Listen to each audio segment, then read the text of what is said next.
দেশের ভিতরে যে সমস্ত সংখ্যালঘু ভাইরা আছে তাদেরকে ধর্মীয় অধিকার দিতে হবে, তাদের সামাজিক অধিকার দিতে হবে, তাদেরকে ব্যক্তি স্বাধীনতা দিতে হবে, তাদের সমস্ত অধিকারকে আমাদের নিশ্চিত করতে হবে। এই দায়িত্ব আমাদের মুসলিম প্রধান দেশে মুসলমানদেরকেই নিতে হবে।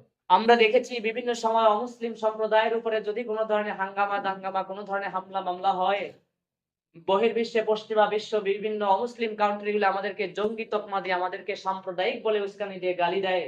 অথচ আমরা বলতে চাই, ইসলাম আবির্ভূত হওয়ার পরে অমুসলিমদেরকে ইসলামী রাষ্ট্রে বা মুসলিম প্রধান রাষ্ট্রে অমুসলিমদেরকে বসবাস করার জন্য যেই সমস্ত সুযোগ সুবিধাগুলি নিশ্চিত করেছে, অন্য কোন ধর্ম বর্ণ আজও পর্যন্ত করতে পারে নাই। মদিনায় ইসলাম প্রতিষ্ঠিত হওয়ার পরে রাসূল করিম সাল্লাল্লাহু আলাইহি ওয়াসাল্লাম অমুসলিম সম্প্রদায়ের যারা ছিলেন, ইহুদি খ্রিস্টানদের 5টা বিষয়ের অধিকার সম্পূর্ণ নিশ্চিত করেছিলেন।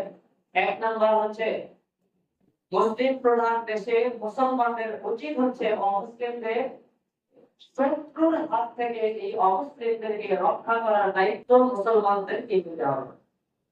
তাদেরকে নিতে হবে, এই অধিকার তাদেরকে নিশ্চিত করে ইসলাম। দুই নাম্বার হলো, মুসলিম প্রধান সমাজে বা এলাকায় বা দেশের ভিতরে অমুসলিম সম্প্রদায়ের জান ও মালের হেফাজতের দায়িত্ব মুসলমানদেরকে নিতে হবে। কাদের নিতে হবে? মুসলমানদের নিতে হবে।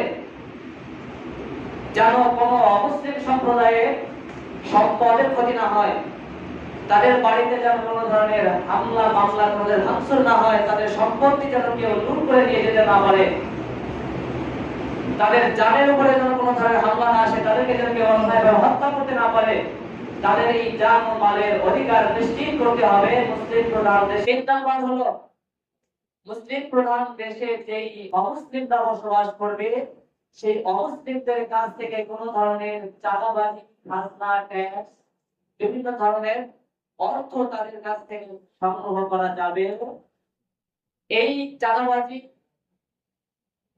এই ধরনের বিভিন্ন ধরনের ট্যাক্স, খাজনা, চাঁদা যারা উঠায়, এই সমস্ত ব্যক্তিদেরকে প্রতিহত করতে হবে। সংখ্যালঘু অমুসলিম ভাইদেরকে নিরাপত্তা প্রদান করতে হবে মুসলমান সমাজের মানুষ।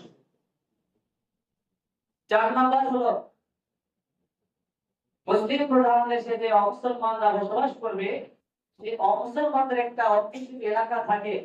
এই অমুসলমানদের এলাকায়, মহল্লায় কোন ধরনের অভিযান পরিচালনা করে তাদেরকে হয়রান করা যাবে না, তাদেরকে ভয় দেখিয়ে তাদেরকে উদাস করা যাবে না, তাদের বাড়ি ঘরে কখনো অভিযান করা যাবে না, বরং তাদের অভিযান যাতে না হয়, তারা যাতে ভয়ভীত না হয়, তারা যেন আতঙ্কে না থাকে, এজন্য পাহারাদারি করতে হবে মুসলিম প্রধান দেশে মুসলমান সংখ্যাগরিষ্ঠদের। 5 নম্বর হলো, মুসলিম প্রধান দেশে অমুসলমান যারা বসবাস করবে তাদের ধর্মীয় স্বাধীনতা পরিপূর্ণভাবে নিশ্চিত করতে হবে মুসলমানদেরকে। অমুসলিমদেরকেও তাদের ধর্মীয় স্বাধীনতা দিতে হবে, তাদের ধর্ম চর্চার জন্য পরিপূর্ণ অধিকার স্বাধীনতা দিতে হবে। এজন্য যদি তাদের কেউ বাধা দেয়, সেই বাধার মোকাবেলায় দাঁড়িয়ে মুসলমানদেরকেই তাদের মন্দির, গির্জা, প্রেমরাকে রক্ষা করতে হবে মুসলমান সম্প্রদায়। তো মদিনায় ইসলাম প্রতিষ্ঠিত হওয়ার পরে রাসূলুল্লাহ সাল্লাল্লাহু আলাইহি ওয়াসাল্লাম অমুসলিমদেরকে এই 5টা বিষয়ে তাদের অধিকার নিশ্চিত করেছিলেন। আজও আমার এই মুসলিম প্রধান দেশে যে সমস্ত সংখ্যা লঘু অমুসলিম সম্প্রদায় আছে, তাদের উপরে যেন সুযোগ সন্ধানী হয়ে সন্ত্রাসী এবং যারা লুট করে, এই সমস্ত কোন ব্যক্তিরা এই সংখ্যা লঘু অমুসলিম সম্প্রদায়ের উপরে যেন হামলা করতে না পারে, এদের মন্দির, গির্জা, প্রেমরাকে ভাঙতে না পারে, এদের ধন সম্পদ মানের উপরে যেন প্রস্থান করতে পারে, এই সমস্ত দিকগুলি দেখাশোনা করার দায়িত্ব কিন্তু আমাদের মুসলমান সমাজের। এবং নিরাপত্তার দায়িত্ব, এর অধিকার অন্য কোন ধর্ম আজ পর্যন্ত করে নাই। কিন্তু আমাদের এই ইসলামের সুমহান আদর্শকে, আমার নবী মুহাম্মদ রাসূলুল্লাহ সাল্লাল্লাহু আলাইহি ওয়াসাল্লামের আদর্শকে আমরা নিজেরাও যেমনি ভাবে জানি না, ঠিক তেমনি ভাবে আমরা মুসলিম সম্প্রদায়ের কাছে এই দাওয়াত পৌঁছাতে পারি নাই। যে ভাই, আপনারা আতঙ্কিত হবেন না, আপনারা বিমর্ষ হবেন না, আপনারা ভয়ে থাকবেন না, আপনারা এদেশের নাগরিক, আপনারা এদেশের জনগণ, আপনাদের কোনো ভয় নাই, আপনাদের কোনো হতাশা নেই। দেশের শাসন আসবে যাবে, আপনাদের কোনো চিন্তার কারণ নাই। আপনাদের মন্দির বলেন, গির্জা বলেন, ত্রিপুরা বলেন, আপনাদের ধর্ম অধিকার ইসলাম নিশ্চিত করে, আপনাদের সামাজিক অধিকার ইসলাম নিশ্চিত করে, আপনাদের ব্যক্তিগত স্বাধীনতা ইসলাম নিশ্চিত করে।